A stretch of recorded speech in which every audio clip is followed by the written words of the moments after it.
the sequel happened the year before. It happened in 2011. But I'm going to do the two poems set in Australia now.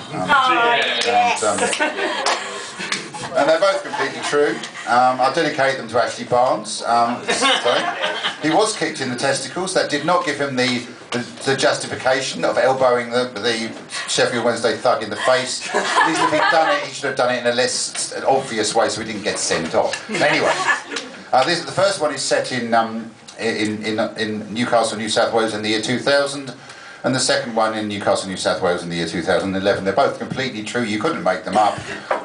Everything in them is completely true. And the first one is called Punk Night at the Duck's Nuts. Yay! It's a Wednesday night in Newcastle, New South Wales. There's a pub right next to our hotel called the Duck's Nuts. To emphasise the point, next to the entrance there is a large mural of a duck on a surfboard with his testicles hanging out.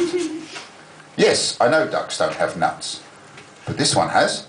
I can see them. I can't believe it.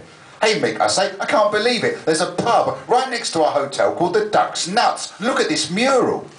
Mick's not really surprised at all. He explains that in Australian, to say something is the Duck's Nuts means you think it's really, really good. That figures, I guess. In England, if we think something's really, really good, we say it's the dog's bollocks. At least my friends and I do.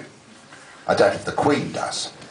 Nevertheless, I'm still surprised because to the best of my knowledge we don't have any pubs in England called the Dog's Bollocks, nor any pub signs which feature dogs' testicles, though it's true that we do have a beer of that name.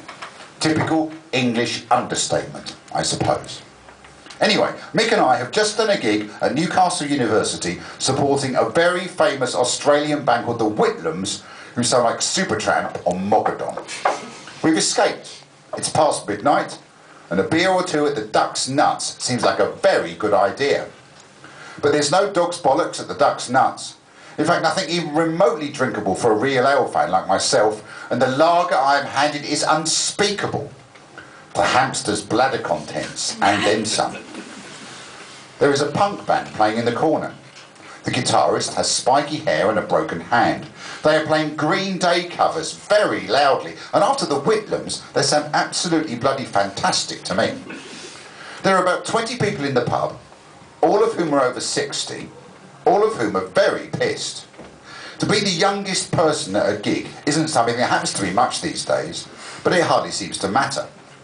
The audience, if one could call them an audience, is staring at the band. They obviously don't think they are the Duck's Nuts, or the Dog's Bollocks, or even the Lemmings' Gonads, because they don't applaud at the end of the songs, they just drink, stare into space, and get even more pissed, which is very pissed indeed. We applaud, we're musicians, we sympathise, and anyway, I think they're pretty good for a Green Day covers band. Suddenly they stop playing and announce that they're having a break. It's 1 o'clock in the morning and they're stopping for a break.